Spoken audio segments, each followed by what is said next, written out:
I am fat, black, and fly.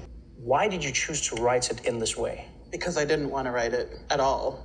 But as I was thinking of what I wanted my next nonfiction project to be, I wanted to tell the story of my body, because when you're fat in the world, people have assumptions about who you are and why you're fat, and they think you're stupid. Like yesterday, someone emailed me, "Do you know that exercise is required to lose weight?" No, never occurred to me. And so, I think it's important to show like what it's actually like to live in this world in a fat body. Does my sexiness offend you? Oh. Does it come as a surprise that I dance? As if I have diamonds at the meeting of my thighs. Out of the huts of history's shame I rise. Up from a past rooted in pain I rise. A black ocean leaping and wide, welling and swelling and bearing in the tide. Leaving behind nights of terror and fear, I rise. Into a daybreak miraculously clear, I rise. Bringing the gifts that my ancestors gave. I am the hope and the dream of the slave. And so, there I go.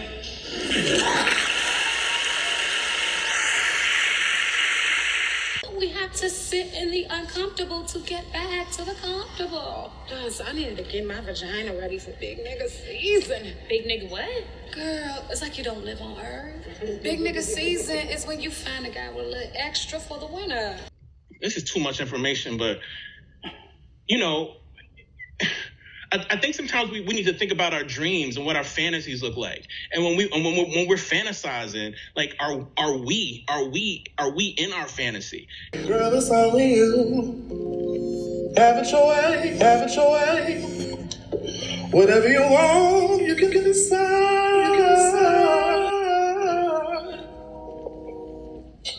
That if you have me, I can provide. So yeah, do we have any initial responses to the intro mix? I love Amber Abundance. Amber Abundance, yes. Hearing Roxanne say that she wrote the book the way she wrote the book because she didn't want to write the book. Mm-hmm. It's just like there's this labor in having to educate people. Yep. And like as the person who needs to be educated on, like I don't fucking feel like doing it. I don't want to do it, but like unfortunately I fucking have to do it. So you're gonna get it how I give it to you. Yeah. I rock with that. I also felt called out, like from your fatphobic dating preferences, and like but I also don't want to shame folks for internalizing what we've learned. And like we've learned that is not attractive. We've been trained to believe that fatness is not attractive. Mm-hmm. Like, and so you have to like deprogram. Mm-hmm. Who are you outside of your body? Outside of what makes you up? Who are you? Like outside of the physical? Mm-hmm. So like our talents or what we provide? Yeah. I just felt like it was so much of this conversation is going to be focused on our bodies and like fatness and what that comes with. I wanted to start off like, who are you outside? I love that. Well, I want to echo what Morgan said. I'm a healer. I'm also echo what you said. I am a big sis or a big sib to so many people. I'm a lover. I'm the mean friend. I was just informed of that recently. I'm always informed of I'm the mean friend. Like I run your shit over if I need to for my family, because my friends are my family. I'm a lover, and on Saturdays I'm a freak. So holla at me. Only on Saturdays. Sometimes Wednesdays, maybe a Monday, Tuesday, Thursday, Saturday, Sunday. Never know. I'm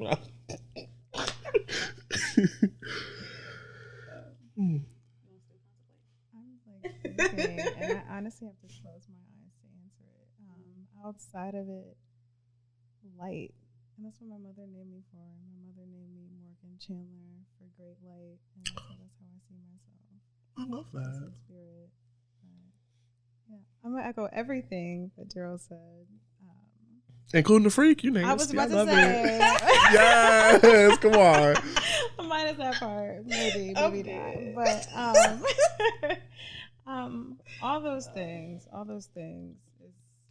I don't even look at myself as being fully a part of my body anymore, just because like my perspective and navigating life is there's so much more to this flesh. There's so much non-permanence to it, no matter what shape it is, and so. Eventually it's going to do what it was supposed to do, and it's going to break down, and then you'll really be free, and then you'll really find freedom once you break from this shell. But so that's how I see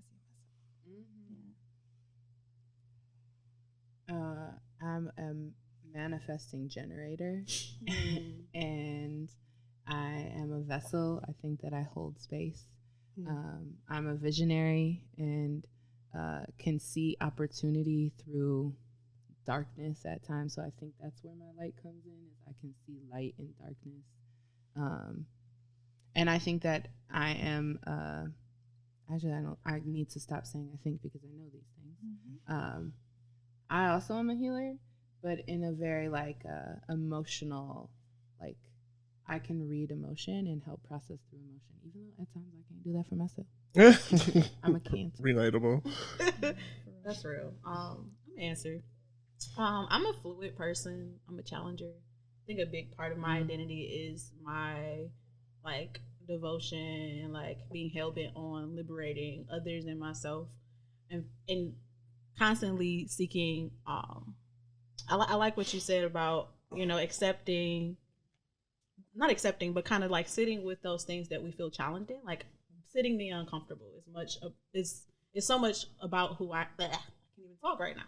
Sitting in the uncomfortable, I feel like, is a big part of my identity, and so I try to provide those spaces. I think I feel challenged to do that work, and I've always felt challenged to do that work, and so I would say at the core of me is a challenger, but also being fluid in my identities at the same time. I want to echo the fluidity, because I feel like I'm ever evolving. So. Yes. So what spaces do you feel the most shame, and what spaces do you feel the most celebrated? Oh shit.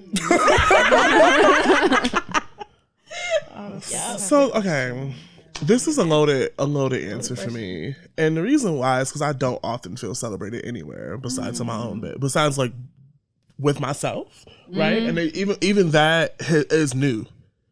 And like I crack jokes with some of my friends, like, bitch, I guess turning 30 was when it's like that kicking ass, like confidence boost, right? Because like I feel so uncomfortable in so many other spaces, and I've had to teach myself how to speak up for myself and like check people when they make me feel uncomfortable, even though like half the time that person is my mom. So I'm always like checking the shit out of her. Like no, like the place I feel the most celebrated is literally. And when I say in my room, I don't mean like in my room with someone else, but like in my room by myself, or like when I have my own place by myself, like being in my own solitude. Because that's where I'm like, I was like, I'm no longer performing. I'm no longer like providing labor to someone else. I can literally sit in my own silence, or I can blast the shit out of some music. I can smoke my weed. I can walk around bare ass naked if I want to. I can look in the mirror and just look in the mirror. Like all of those things are there. Places I feel uncomfortable, I would say the most uncomfortable is for me has definitely been in queer spaces. Well, let me correct that, because there's a difference between queer space and gay space. In gay spaces, like I don't feel comfortable at gay clubs, especially if it's like interracial. So there's like white people and stuff. Nah, because like then it's just like I feel like I'm asked to perform even more in my body and my presentation. Like 6'7", 375 pounds. I'm not super masculine. However, they want me to present these ways, and I'm sitting over here like, "Hey sis, what's up?" You feel me? So that's what it is for me. I'll stop talking because I could talk a lot. That's fine. It's a podcast. I mean, there's more people here. I echo what you said about never feeling celebrated. I think where I am in my intersectional experience, like, okay, I'm biracial as well. So those are, I never feel like I fit any place. Never. Not in spiritual communities because I lack the discipline. Like I know that's something I need to grow in. Not in queer spaces because I'm big as a woman. I'm 6 foot tall and 288 pounds and take up a lot of space. And women are petite usually. I don't feel like I fit in my home space all the time because I'm queer. So it's like often feeling like a square peg for a circle hole. Like, and so, but I still value and love community. And so that's where my I know that you love, I don't know you, but I have met you in community, right? And so I know that that's something that you value. And so I wonder, what are some of the practices that you put in place in order to be in community so that you can feel celebrated and affirmed? Oh, that's beautiful. I guess like with me, I mean, like we're both in the Black LGBTQ group on Facebook, and like you created it, right? I actually am not the creator. Someone else created you activated it. Yeah, because someone else created that space, and then like was like, hey, yo, I'm leaving Detroit. Can someone take over? And I was like, yo, I got you, cool. Because I had just moved back after being in Chicago for 4 years. And I took over, and the first I was like, I'm going to let them do what they do because I'm whatever. And I was like, oh, this bitch is boring. Let me like liven it up. Let me ask some questions. Let me make some like bullet points for everyone to interact. But I would definitely say something I learned, and I feel like a lot of the way I think about community came from my time in Chicago, because Chicago, specifically the queer communities, the queer Black communities, queer and ... communities are very intentional. And like, even like, so for an example, something that I've experienced when in Chicago, I went to a play party once. And it was cute because they were like, before the play party, we have a consent workshop. That's mandatory in order for you to stay for the play party. And then it was like, but also, if you come to this space, understand this space is queer. So do not come in here with the intentions of only being like, don't nobody touch me who not a cis person. Like, you feel me? And they were very much intentional in these spaces. And it was spaces like that where I was able to like learn a bit more about like how to just be comfortable in my skin and in my body. But I'm to the point now that I tell everybody, if they can leave their home city for a while, especially if their home city is a smaller city or a smaller minded city. I hate to say it, but I find Detroit to be a bit more smaller minded when it comes to queerness. I've been out for 10 years here, y'all. Like 15 years. It's just now a little progressive. But people are just now starting to X pronouns. Yeah. This is what I'm talking about this. People are just now starting to X pronouns. They're still surprised that I married a woman here. Really? Yeah, when I say I have a wife, they'll be like, you have a wife? So women together? Really?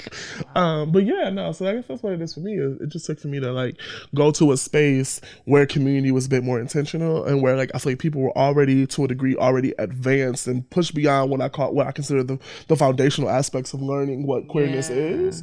That's why I say there's a difference between queer spaces and gay spaces. The one word is a gay space. Gigi's, Minjo's, those are gay spaces. Gay spaces, so like there's a context there. Definitely.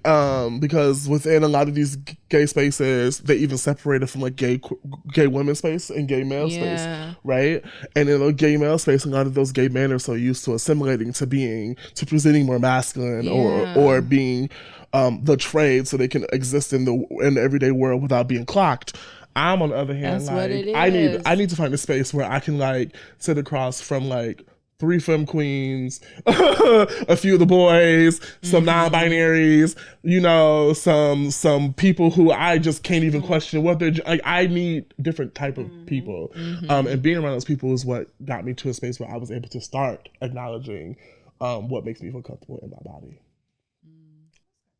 Oh yeah, go ahead. In regards to, first off, my contacts are killing me, so I'm sorry if I'm doing all this extra blinking.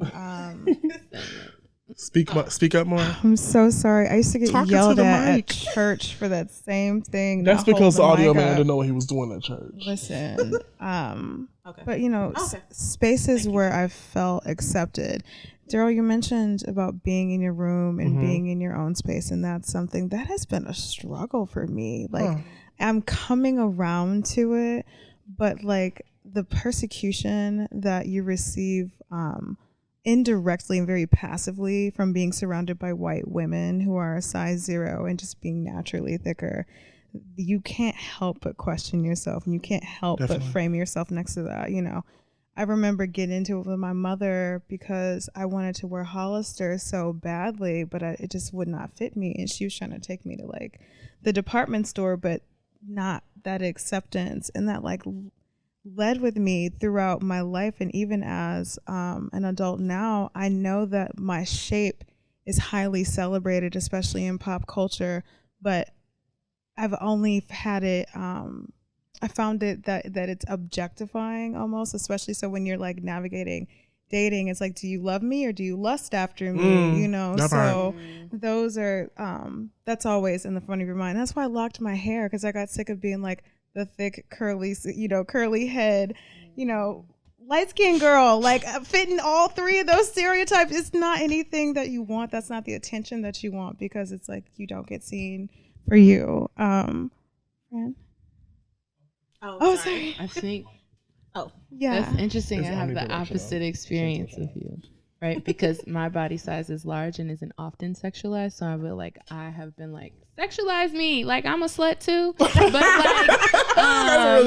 and so like it's just like I hear that, and I also fit the I think the other thing, and this is where we can talk about colorism, because like I fit those. I'm growing up, or like when I was younger, and I want to say less healed, but my perspective was often like,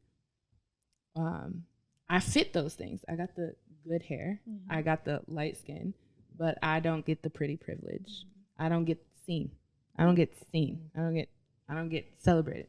I don't get any of that. So, but whenever I have beautiful people around me all the time, and whenever they're like, they only see my beauty, and I'm like, it's interesting because I have the opposite perspective, the opposite experience. Okay, so I'm sorry. I know you want an extra question.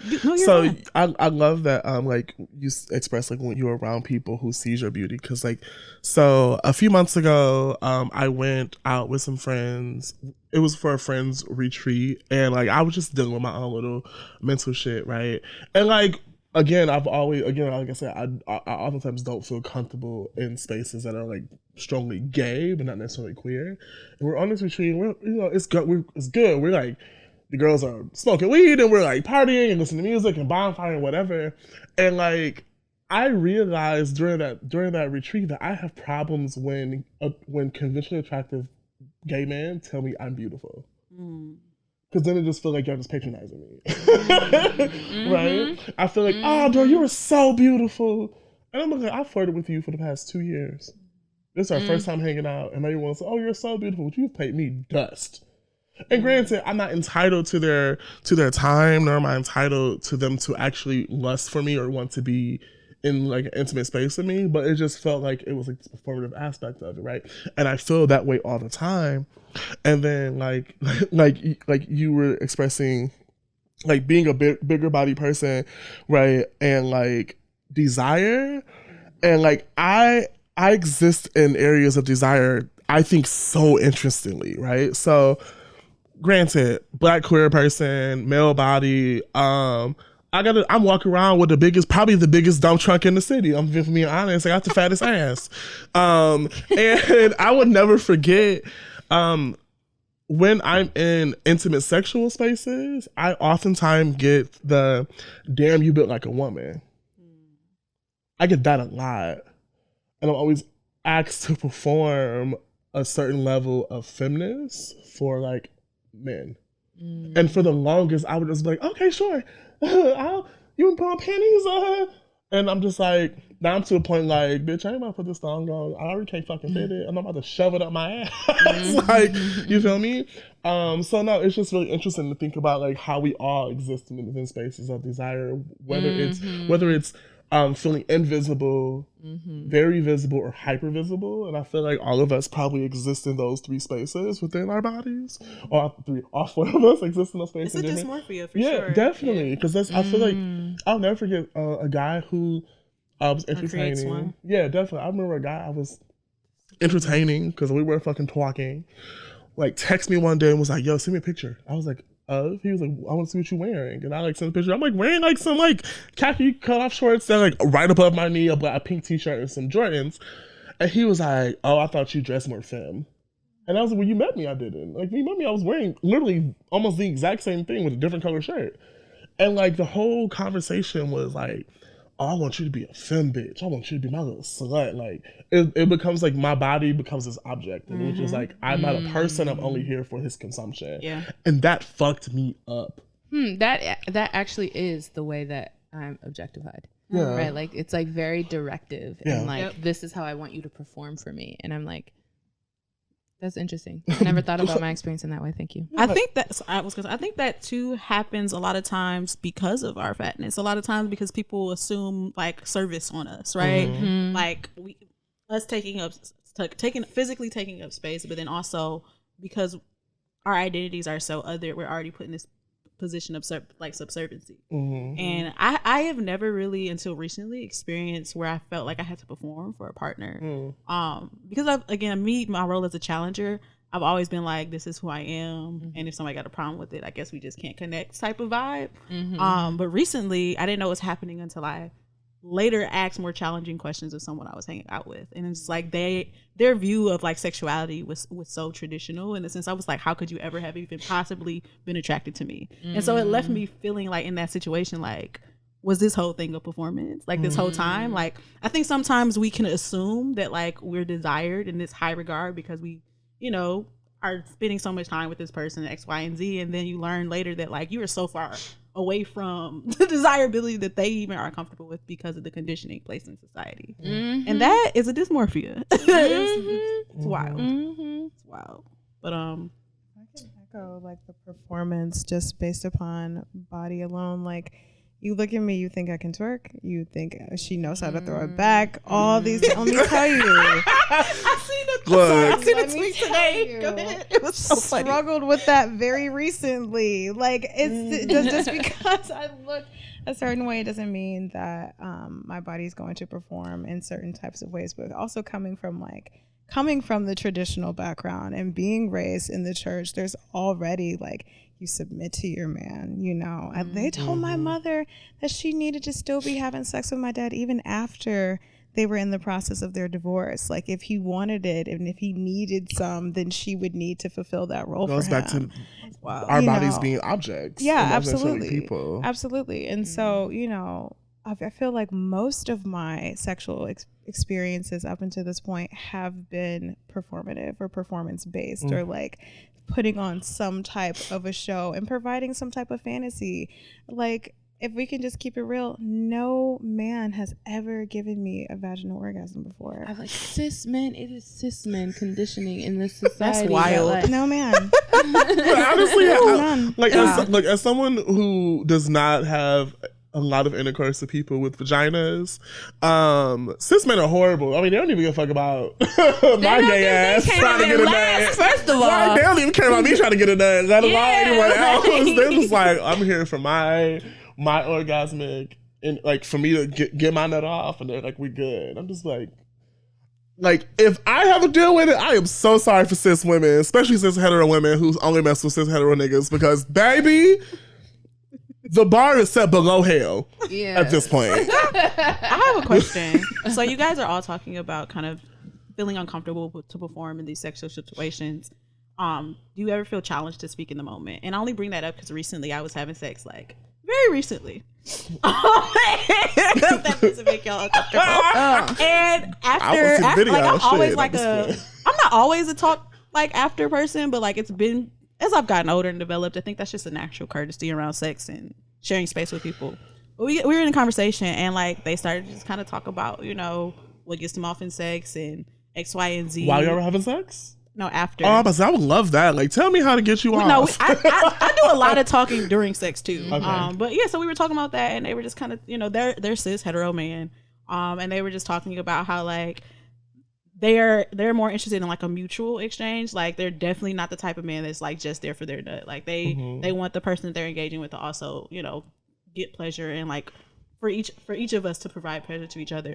But also is very candid in saying they have uncomfortability around woman providing most of the pleasure for them. And so there's still like this challenge, and like what I find really helpful in just like my own identity and then even theirs is like having those conversations in the moment. And so like, have you ever felt challenged to speak to partners, or is that a space of privilege or like a space of uncomfortability for you still?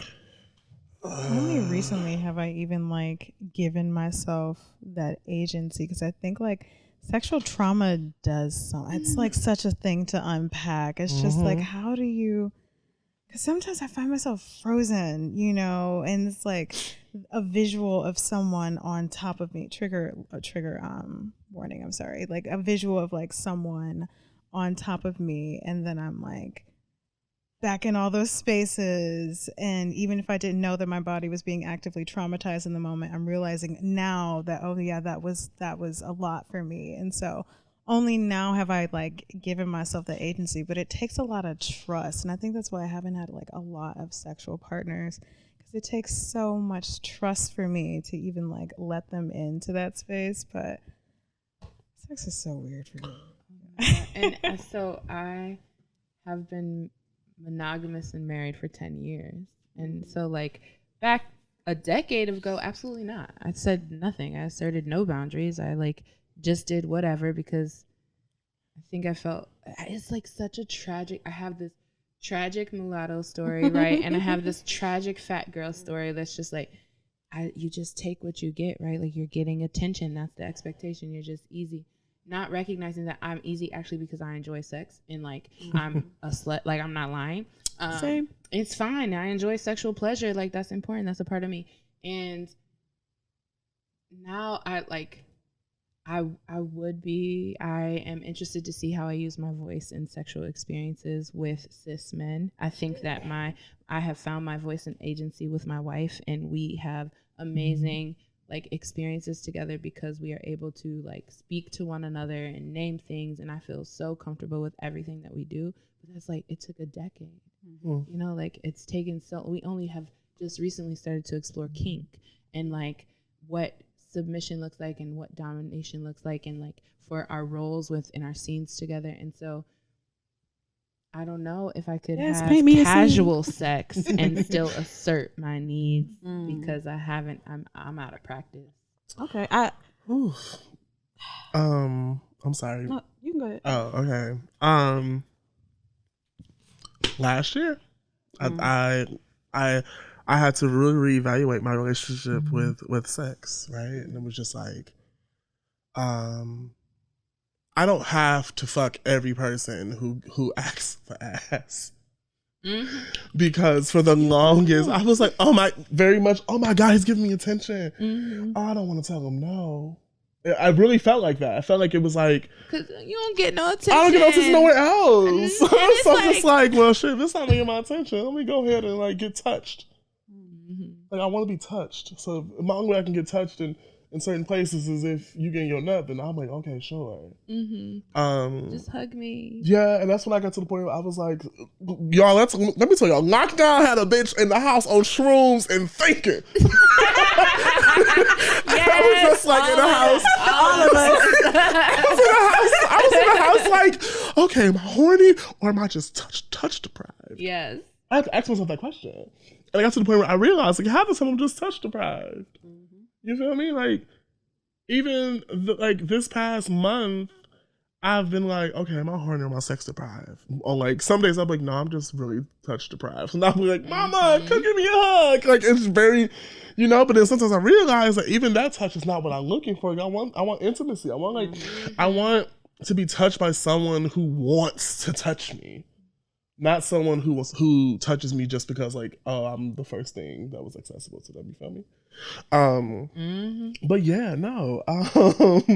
It definitely it as far as like setting boundaries in sex, that's new for me. It was very much like me being a type of submissive that I thought was like the best type of submissive, which is to ignore my own needs. And I'm not doing that no more. So I'm dead ass telling niggas like, no, stop. What you doing? I literally told this one person, I was like, you can get up. Like I'm done. Like, and this may sound real bitchy, but my 30th birthday? My 29th birthday, I just literally cussed the dude out and was like, you get the fuck out of my house. Like put him out. And then this last summer, this one guy who I was hooking up with, we were hooking up pretty consistently, overstepped a huge boundary. And I was like, I don't know what the fuck you thought this was, but don't you ever do that shit again. You can fucking leave. Like, don't pop up at my house unannounced. How you get into my building? Yeah, like, he was like at my apartment door knocking and was like, you was answering your phone. I was like, nigga, my phone is dead. Like, it's 10 a.m. Like, why are you so early? That's a lot. Man, I want to see you. Shit, what's up, baby? I was like, no, you're horny. It's the difference when you wanted to see me. You're horny. And I feel like he just expected that I would just jump at the opportunity to please him. And I was like, no, I'm about to go, so you can leave too. I mean, just suck it real quick. I'm like, no. And I definitely heard the mumbles like, oh, fuck you, fat bitch. And I'm looking like, wow. You're right. That's why I'm not doing it. That's so intersected with like the sexual trauma of like feeling you. They don't even have to be pressuring you for real, but like popping up at your house, feeling entitled to your time and energy, and just expecting you to perform for them. That is coercion, and that is sexual assault, and like that is normalized, and it's not okay. Right. I had a realization where it's like my entire dynamic with a person for years was that, you know, was coercion. Like, and then realizing that later and trying to unpack that now while trying to let someone else in at the same time. So much. I have questions for men. I don't ever want to be the fuck niggas, all y'all are, you know, I don't want to be that, but I have baby, I'm genuine questions like about control and about the things that you say, the things that you use. I've heard, but it hurts so bad. Like, please, like, as if I don't let you come inside of me, you'll die. Like, literally playing with my emotions to make me feel sorry for you. You know? Like, they'll fucking use guilt into some ass or pussy. Manipulation and gaslighting and like terrible. I have questions. It's trauma. It's traumatic. If you don't give me some, baby, I'm gonna be so sad. That is abuse. I'm sorry. I'm sitting here and I'm listening to y'all and I'm taking it all in. And I feel a lot of privilege. Because I can't echo that those are my experiences around sex. And I often I question that in this conversation, that has a lot to do with because I am a dominant sexual person. And so I've set that autonomy for myself in a lot of ways. And I'm very vocal about what I like and what I desire before we even get in the bedroom. And like, I challenge y'all to do that too, especially you, because I think that contributes to how I'm able to get off before they're even touching me. Like, I'm already, like, our conversations around like what we like and what we want to do and all of that, and like leading those conversations is a part of the foreplay, right? Before we even get into the room and we're sharing space.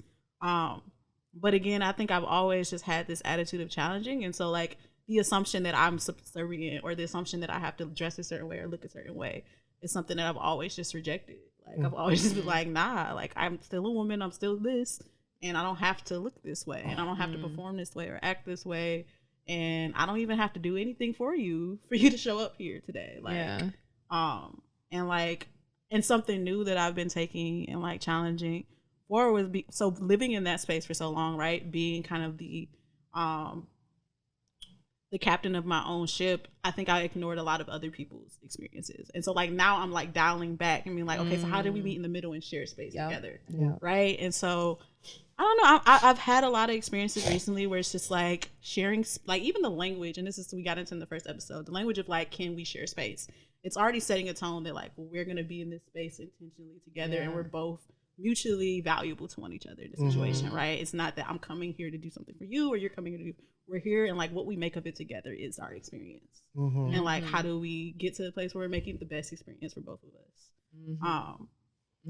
But yeah, conditioning, like, and I think we have to be honest too and recognize like and locate where the histories of like not just, you know, film identifying bodies or film expected to perform in femme bodies, where that comes from. It comes from like slavery, and it comes from these places where these identities have been forced upon us to perform in. And so no, I'm here, I'm the voice of challenge, so I challenge everybody to like create those spaces for yourselves, especially, you know, obviously start in spaces where you feel comfortable to do that first. Because like violence is real. Violence is real. So yeah, that's why I be punching niggas now. I'll run nigga over in my car. I think I can do that. It's the emotional manipulation when like it's like that is what I'm working on, is protecting my like mental space and recognizing like that's not actually me and you're telling lies about me, because sometimes when you have mental illness I already tell myself enough lies about me. So like if you're reinforcing something that I might already have as a self-deprecating thought, and maybe I let you in and expose that of myself, and now you're using it against me, which has been the manipulation tactic that I've experienced. It's hard to be,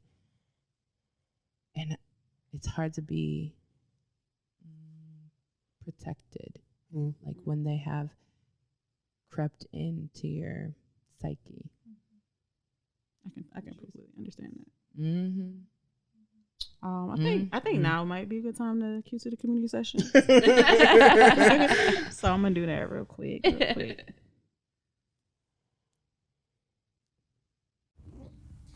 Okay, my attempt at working all of my beautiful thoughts into a nice timeline. So I've always been a big-bodied girl, a fat girl.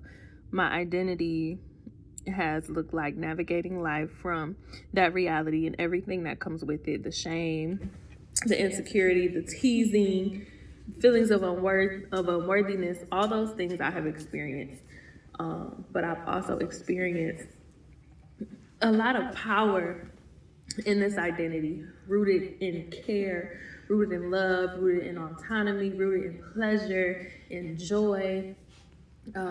This body has sustained a lot of scrutiny.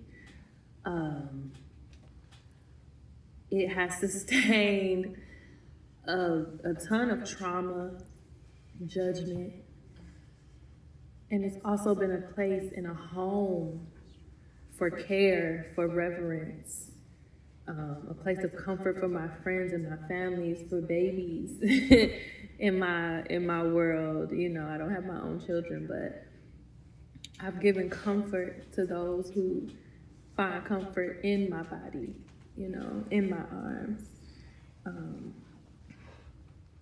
And I've grown through so many versions of myself in this fat body.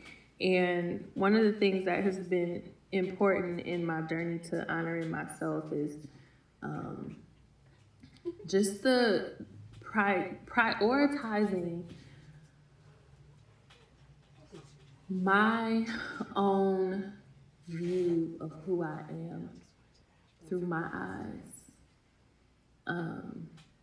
You know, when you're fat, especially when you're growing up fat and young, your identity is really placed on you from the moment people look at you and say that you're different. You have these labels that are placed on you. Society affirms that. And you're both disgusting and sexualized at the same time, which is really confusing. But really taking my power back has been pivotal to my existence. It's been pivotal to my strength. And after releasing all of the expectations that are placed on my body without my permission, I'm really able to just look at myself being worthy of love, being worthy of, again, pleasure, being worthy of true intimacy. And I'm really able to see how anti-Black it is to be anti-fat, anti-big body. Because of the many ways that cultures that have my blood amplify and revere big bodies as a symbol of either wealth or a symbol of goddessness, fertility, you know, this deity-like label that I'm able to choose for myself to remind me of who I am already, you know. So for anyone wanting to build intimacy for fat bodies, whether it's yourself or people you love, just revere us, you know, see us and really see us, but revere us the same way that you revere yourself, especially if you love yourself. And just see our sanctity. See us as God. And don't expect us to beg you for that. And my fat body babies, don't beg them for that. And remember your tenderness and your fullness. And what that fullness means. It's not just the fullness of your body. It's the fullness of your character, of your being, of your heart, of your mind, of your spirit. You have a fullness that's both reflected inside and out. And don't let the world make you forget that. So, yeah. I'm Ifayomi, and I'm fat, and I'm black. And I love myself. I told her I was gonna cry. And I love you. Ifayomi is irritating. Out here crying. I don't even know if it's fair to respond to that. Like, I think she said everything we need to say. Yeah. I love it though. Oh, let me put my phone down. If y'all want to, y'all can. I was just like, damn. I mean, she kind of said everything. You feel me? I just love the, you know, the realization that you're worthy is something I've dealt with. I've dealt with and struggled with is just realizing my self-worth. Again, baby, I got close to 30, and I was like, I don't deserve this bullshit. Right. It really took for me to like whole life hating me. My whole life. I was like, wow, I grew up hating myself. And I remember, I think I found like some old pictures of me from high school. I posted on Facebook. And I was like, I really thought I was ugly. I posted on Twitter. And everybody's like, wait, this is you in high school? I'm like, yeah. They was like, Darryl, you fine as shit. And I was like, I've been getting called fat since before I was fat. So, like, I've always only seen myself as, like, the fat, ugly, gay kid. So real. I think that it's getting like, called fat before you're even, like, fat. That's a whole Like, word. I'm, like, 9 years old and getting called fat by the little boy down the street because everyone in his family are crackheads, so they all skinny. So you won't call me a fat because I got a little bit of stomach. Like, so, like, that was my upbringing. Like, the crack babies on the street calling me fat. Wow. So I've been so long at being called, you fat faggot, all the time. And then once you realize you are a faggot, and then you actually start to get fat, and you're like, oh, I guess I am a fat faggot. That's like really was my upbringing. So for that to always be what I'm fed, and I'm like, well, I don't know why, but that on top of the way that media portrays fatness, and we always portray fatness as like a body type that's not worthy of these things. Yeah. So like, how else am I gonna learn how to find worth in myself? It literally. A lot of it came from Ifayomi, like, because we lived in the same building during the lockdown. Wow. So me and her would be, like, up in my apartment, like, I'm frying fish, making macaroni and cheese, blasting Kurt Franklin, and we talking about our bodies, right? Yeah. No. Thanks, Ifayomi. Let me talk about them crackhead babies. The other thing that I struggle with, I have height, right? So I am a big ass woman. I take up space. And so I think that, like, what I'm recognizing, that goddess energy, like, recognizing that I am of stature because I am of the divine. And, like, reminding myself that, like, I take up space because I'm meant to. They don't see me because they're not supposed to.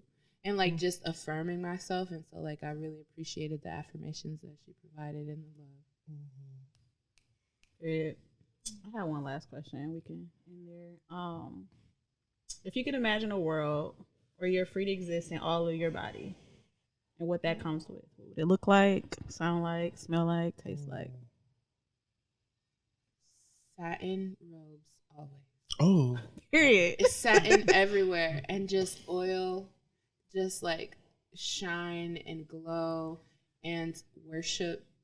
Like if I am, I think that like adorned with all the luxurious, like luxury, My fatness is luxury. Like, In the world, I would not have to have on. In my world, I wouldn't have to have this robe on talking to y'all on YouTube. You be naked.